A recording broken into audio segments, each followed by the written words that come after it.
प्रेम भक्ति के बिना उसे कोई पाता नहीं।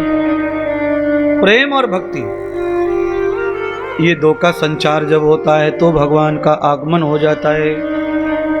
आपको ऐसा आगमन हो जाए उसके लिए सरल भक्ति का प्रयोग हमारे जीवन में आना चाहिए। और सरल भक्ति क्या है तो गोस्वामी कहते हैं सबसे सरल भक्ति है प्रथम भगत संतन कर संगा। संतों की संगति से आदमी बहुत लंबे फायदे को प्राप्त हो जाता है। संत के संग रहने से महेंद्र जी बहुत ज्यादा राम नाम नहीं जपना पड़ता, बहुत गुरु नाम नहीं जपना पड़ता। किसी संत का सहारा मिल जाए, संत की संगति मिल जाए तो बहुत नाम जपने की आवश्यकता नहीं पड़ती थी।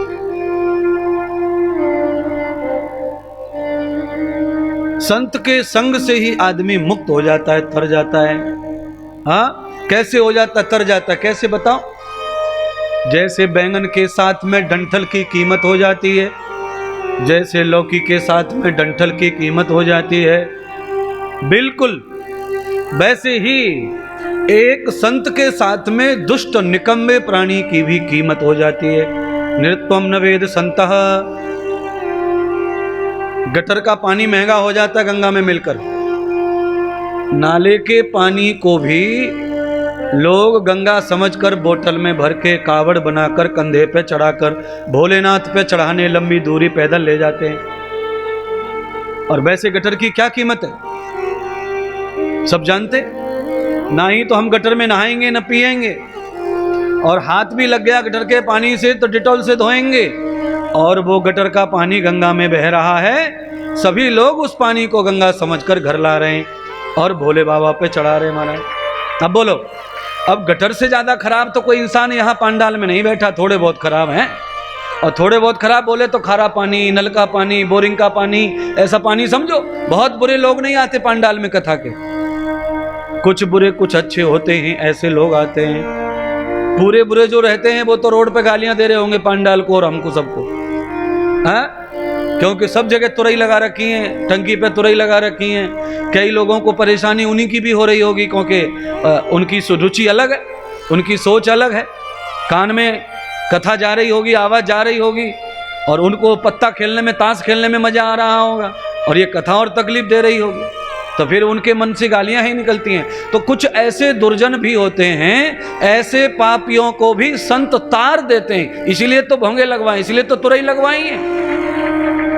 हाँ, पांडाल में आने का भाग्य जिनका नहीं है उनको घर बैठे अमृत परोसा जा रहा है, वहां पर भी लाभ हो जाएगा।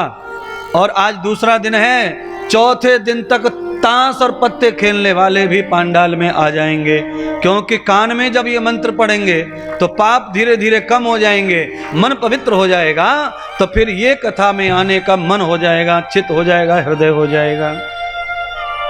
धीरे धीरे सब संभव, हर चीज का लाभ मिलता है पर धीरे धीरे ही मिलता है। एक गृहस्थ की कथा मुझे याद आ गई है, वो सुनाता हूं।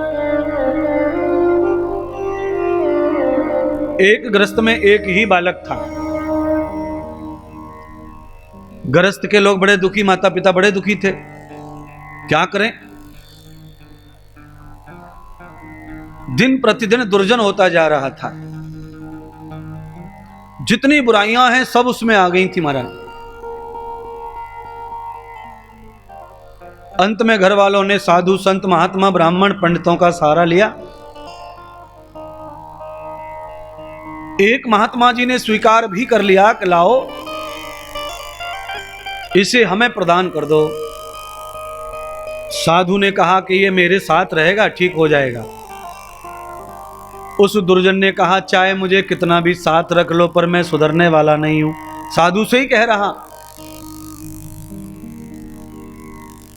अगर मुझे साथ रखना है तो पहले मेरी शर्त रखो, मेरी शर्त मानो। साधु ने कहा बोलो क्या शर्त है तुम्हारी? तो दुर्जन प्राणी जो जवान लड़का था उसने कहा मेरी पहली शर्त यह है कि मैं तुम्हारा कहा नहीं मानूंगा। साधु ने कहा बराबर नहीं मानना, हम तुझे कुछ भी नहीं आज्ञा करेंगे। दूसरी शर्त क्या है? दूसरी शर्त यह है कि मैं जो करूंगा उसे नहीं रोकोगे। साधु ने कहा यह भी ठीक है। दोनों शर्त साधु ने मान ली और पास में साथ में रख लिया दुर्जन को। साधु कुछ नहीं कहते और उसे कुछ भी करने से नहीं रोकते। अपने मन का वो करना चाहे वो करता। साधु कभी न रोकते न टोकते। एक दिन साधु के साथ, जहां साधु जा रहे वहां साथ में जा रहा। एक दिन जंगल में साधु चले गए तो साथ में रहने की बात तो कही थी, तो वो भी साथ में चला गया जंगल में। जब वो अकेला हो गया, साधु महात्मा और वो दोनों ही थे, तब साधु ने पेड़ के नीचे बिठाकर उससे प्रार्थना की कि आज तक मैंने कुछ नहीं कहा तुमसे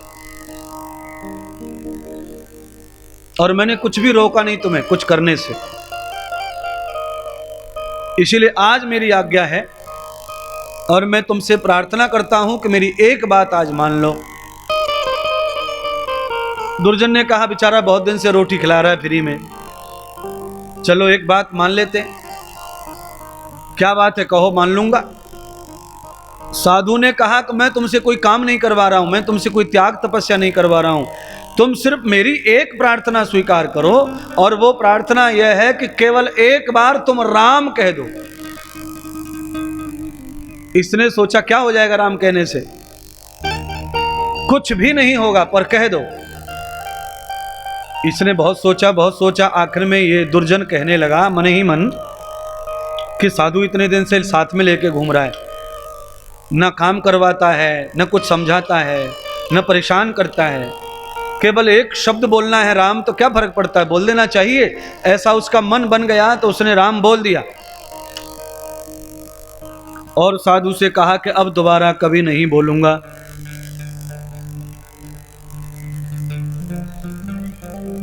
साधु ने कहा मत बोलो, कभी अब मत बोलो।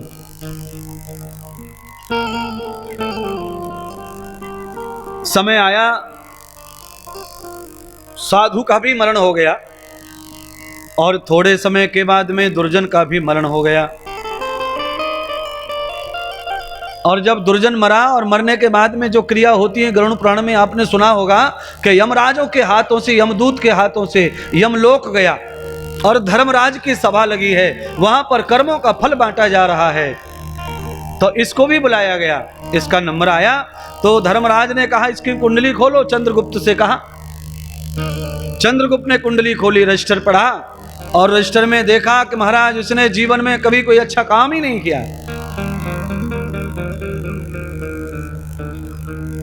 दोबारा से रजिस्टर को पढ़ो, आदमी कितना भी बुरा होता है पर जीवन में कोई एक आध काम अच्छा भी करता है। चंद्रगुप्त ने दोबारा ध्यान से पढ़ा तो रजिस्टर में एक जगह पर ऐसा आया कि इसने एक बार राम नाम लिया है। अब धर्मराज ने कहा कि कर्म का फल तो हमें देना पड़ता है। पूछा गया कहो राम नाम का फल तुम लेना चाहोगे? तुमने पापी पाप किया है, राम नाम का फल तुम्हें चाहिए?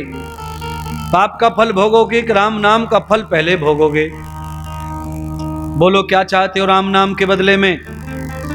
तो गुरुजी का सत्संग ये सुनता रहता था पहले, तब इसके मन में विचार में एक चीज भरी पड़ी थी गुरु की सुनी हुई कि भगवान जब देने की बात कहें तो कुछ नहीं मांगना चाहिए फिर उनसे। इसने कहा मुझे नहीं पता क्या फल होता है राम नाम का, पर मुझे मेरे लिए कुछ नहीं चाहिए, जो फल बनता हो वो दे दो। अब तो धर्मराज टेंशन में आ गए, उन्हें भी नहीं पता था कि राम के नाम का फल क्या है। एक बार राम का नाम बोला हो उसका क्या फल बनता है धर्मराज भी नहीं जानते। धर्मराज ने इंद्र से पूछा, इंद्र ने कहा महाराज हमें भी नहीं पता है। सब देवता मिलकर ब्रह्मा के पास गए, ब्रह्मा को पूछा, ब्रह्मा जी भी नहीं जानते थे कि राम नाम का फल क्या है। तो भगवान शिव के पास में गए जो राम की भक्ति करते हैं, उन्होंने कहा भाई ब्रह्मा जी हम तो भक्ति करते हैं, हमने तो कभी सोचा ही नहीं कि इसका फल भी कुछ होता होगा, हमें भी राम नाम के फल की नहीं पता है, तो क्या करें? तो चलो भगवान नारायण के पास चलो जिनका नाम है।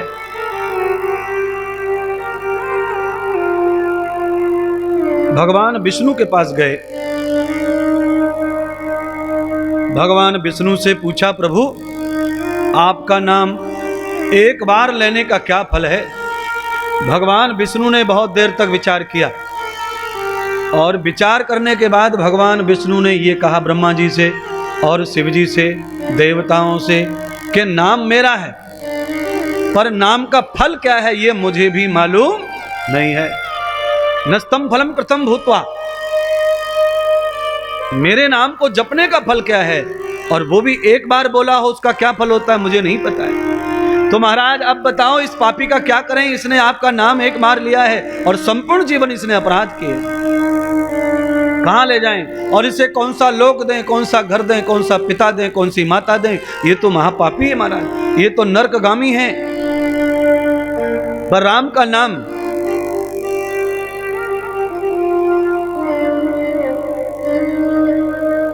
भगवान नारायण बेचैन हो गए, भगवान विष्णु परेशान है, क्या फल होना चाहिए इसका? सबको देख रहे हैं, किसी के पास निर्णय नहीं है। अंत में सारे के सारे दूत यमराज के चलने लगे और इसे भी साथ ले जाने लगे, कहने लगे अब इसे नरक में ही डालना पड़ेगा। पर भगवान कहने लगे इसने मेरा नाम लिया है, अगर ये नरक में चला गया तो फिर मेरा कोई नाम लेने वाला सारा गड़बड़ हो जाएगा। अब करना तो करना क्या, और एक ही नाम है, 2 4 10 माला की होती तो अलग बात है, एक ही नाम लिया है। अंत में भगवान विष्णु ने सब देवताओं से एक ही बात कही कि भगवान मेरे नाम का फल मुझे भी मालूम नहीं है, इसीलिए अब ऐसा करो कि इसे बैकुंठ में मेरे घर ही छोड़ जाओ, क्योंकि जो भी फल होगा, जो फल होगा नहीं होगा, अब ये मेरे ही यहाँ रहेगा। क्योंकि ऐसा गलत काम, कुछ गलत निर्णय हो गया तो फिर धर्मराज तुम्हारी सभा में कोई निर्णय नहीं होंगे, सारे वस्त्र तुम्हारे छिना लिए जाएंगे, इसलिए इसे मेरे ही द्वार छोड़ जाओ। कथा तो ये कथा ही है, दृष्टांत है, पर ये दृष्टांत ये कह रहा है कि अगर ये दुर्जन साधु के संग नहीं रहता तो एक बार भी इसके मुंह से राम नाम नहीं निकलता, और एक बार भगवान के नाम का फल ये हो सकता है कि उसे साक्षात नारायण का धाम प्राप्त हो जाता है। तो हम नित्य सुबह शाम दिन में कई बार भगवान का जाप करेंगे तो हमारे लिए तो भगवान के द्वार हर समय ही खुले रहेंगे।